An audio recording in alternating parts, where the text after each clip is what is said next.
What's up guys, this is Chris here, and today we've got a couple of really terrible guns here to talk about. Just a couple of terrible guns that I own leading up to the worst gun that I own.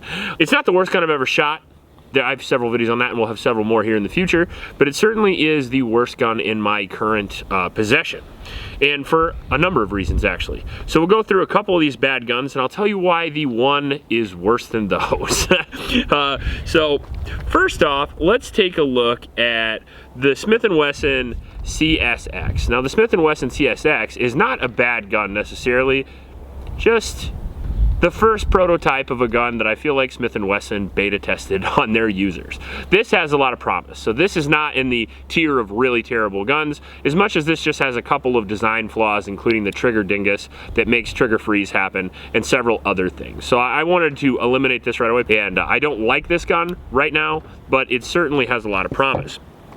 Now, we have a super cheap gun on the table, the SCCY CPX-2 9mm. They're trying to get every letter in the alphabet in the name of that, I'm pretty sure. This is a $200 gun, one of the cheapest guns that you can buy. And yes, this gun is not great, but it is at least functional. And not only is it functional, but it does fire a caliber that is appropriate for self-defense.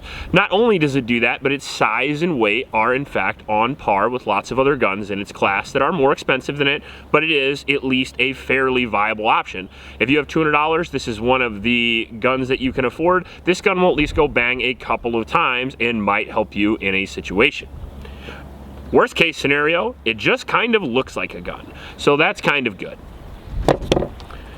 Now we'll get into the Taurus Pt1911, which I have owned two of these, and as many comments as I got on this video about how theirs is awesome, I've had two of these, and both of them are Jam-O-Matics, and this one in particular had a 12-pound trigger out of the box. 12 pounds, I measured it.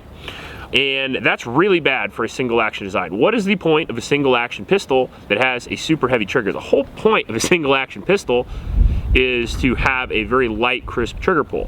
1911s have the best trigger in the business, so this thing, to me, has no excuses. It just kind of sucks. Now, it is also very budget oriented, so there is a reason to buy this. On top of that, it's a 5-inch 9mm, so if rounds do come out of the pipe, they're gonna work pretty well.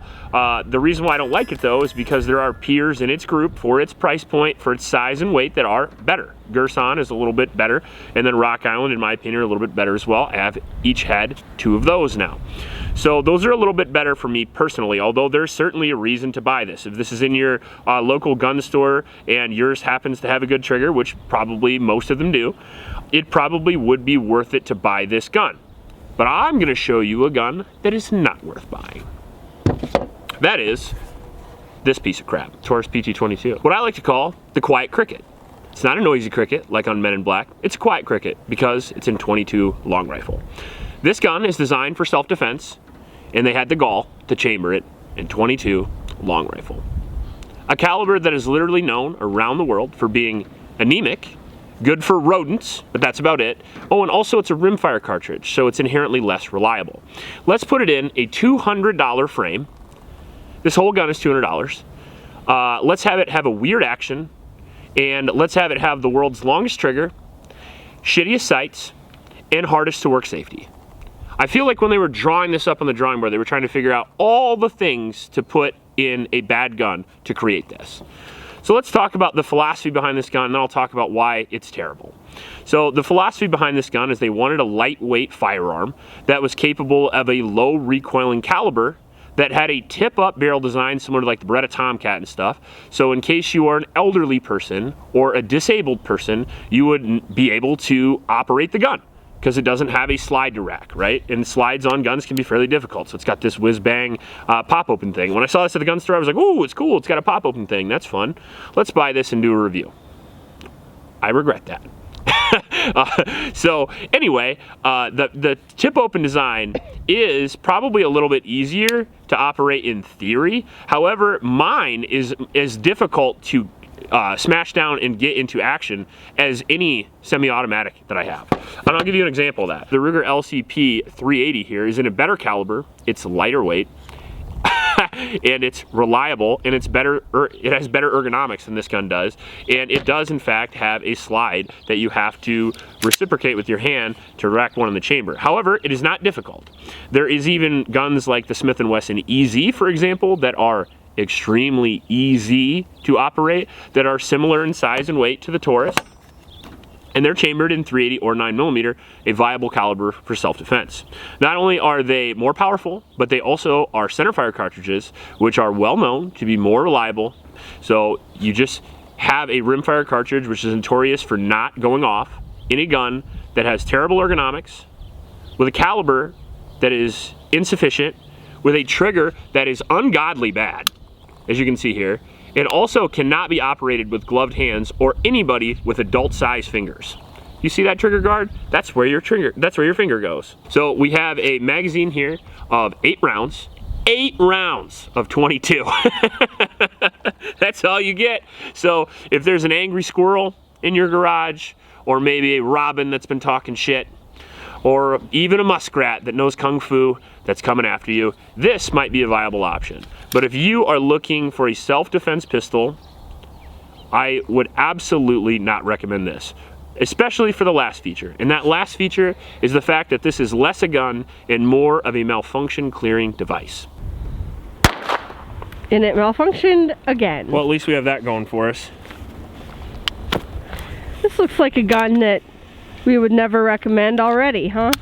Yeah. I wonder if you can just pop it in and pull the fucking slide. Nope. What a piece of shit.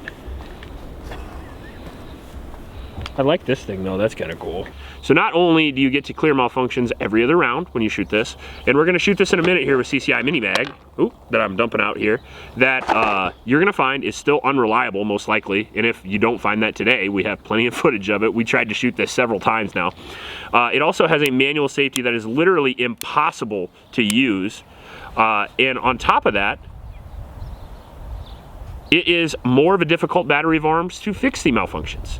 So you gotta understand with a semi-automatic, if I'm trying to fix my malfunctions, I'm dumping the magazine, which doesn't fall freely, and then I'm racking around in the chamber, I am reinserting the mag if it's my only mag, or I'm reinserting a new mag ideally. With this gun, you're gonna be reinserting the mag because it only comes with one magazine, and you're gonna be doing this bullshit. Poop, pop a new one in, slam that down, slam this in, and go. Now, I did that fairly fast, but I have a lot of experience at it because this gun, as I said, malfunctions about every other round. So we'll shoot it a little bit here. I'll pop a mag through it. I don't want to drive myself insane. And then I'll give you my final thoughts, which I doubt will change. Now, before we do that, I want to mention my Patreon supporters. Thank you guys very much. It's because of you guys I can buy terrible guns like this. If you want to help support the channel and you want to see cool gun reviews, all you have to do is go to the link in the description below. Also in that description is a link to a local shelter in Ames, Iowa. I'd really appreciate if you would go down and click that link and donate to those kids. They could really use your help, and $1 goes a long way. If everybody watched this video donated $1 to those kids, they would have a lot less problems. All right, so the funny part about this gun, it was designed to be easy to use. That's the whole concept of it, right? So if you're elderly, disabled, it's easy to use. So let's make the magazine incredibly difficult to load. So right now, what we see here is the magazine, except you notice that there's nothing to pull onto really. So you either have to try to force a 22 in there like that, or you have to pull down, and I'm a grown man, relatively difficult here, to load my 8 rounds of 22 long rifle in. 8 rounds. All right, now we're gonna get to my favorite part of the gun, which is the the flip open portion. God damn it.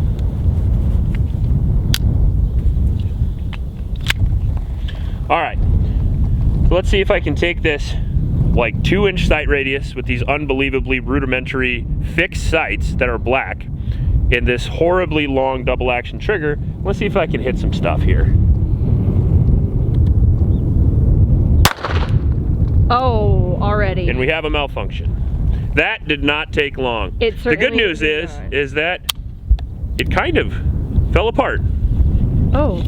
Well, that's new. All right. Well, I didn't plan for that. And if this wasn't a 22, I would be a little nervous about that. I'm still a little nervous about it. I mean, I've seen Kentucky ballistics. All right. CCI Mini Mag hollow point. Take 2. Don't blow up on me. Malfunction number dose. Out of? Dose. At least we're at 100% Let's go try some Remington Golden Bullet. Maybe it likes shitty ammo with its shitty gun. We'll see. Maybe. All right, let's try this one more time here. Load the magazine.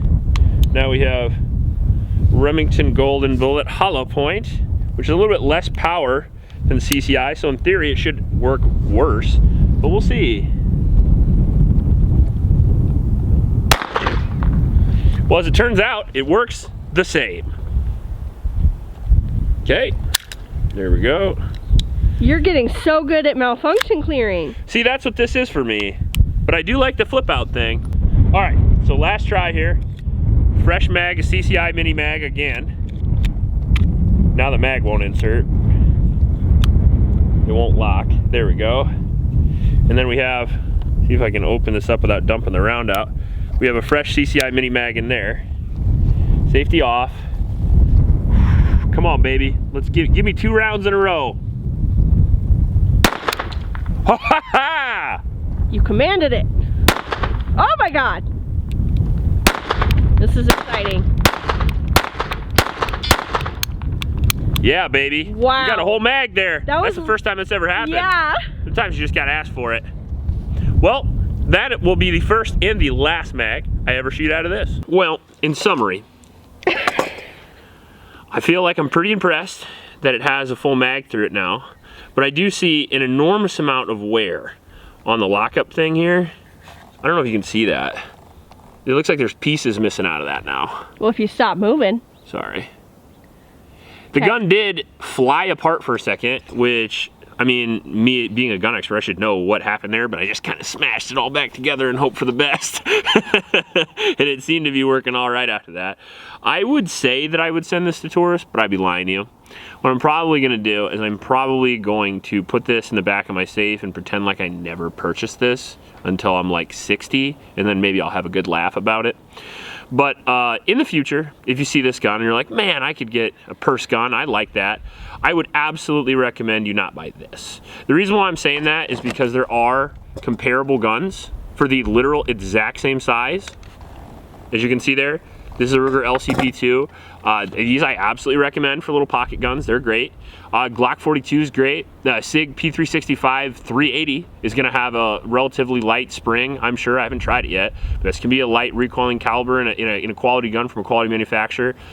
The pocket 380s are the way to go if you're looking for pocket guns. And if you don't like that, and if you can't pull back a slide, for the love of God, just get a revolver. That's fine. Get a 38 special revolver. Colt Detective Specials have been working for a very long time. Load those full of 38 special hollow points and you'll be way good to go. As it turns out, you can use those in a purse and they're going to be much more reliable than this piece of crap. So that's the way I'd go. If you have one of these that you really like, just don't tell me about it. If you like this video, please like and subscribe. Please help out your local homeless shelters and remember to recycle. I'll check you later. Mrs. Honest Outlaw here, just reminding you that we have all new merch designs and it's pretty freaking cool. We really love the design. Thanks to Nina from the Creative Table for developing it for us. You know you want this shit, so make sure you head to the link in the description, buy your merch, put it on Instagram, and tag us so we can share you with the rest of the world.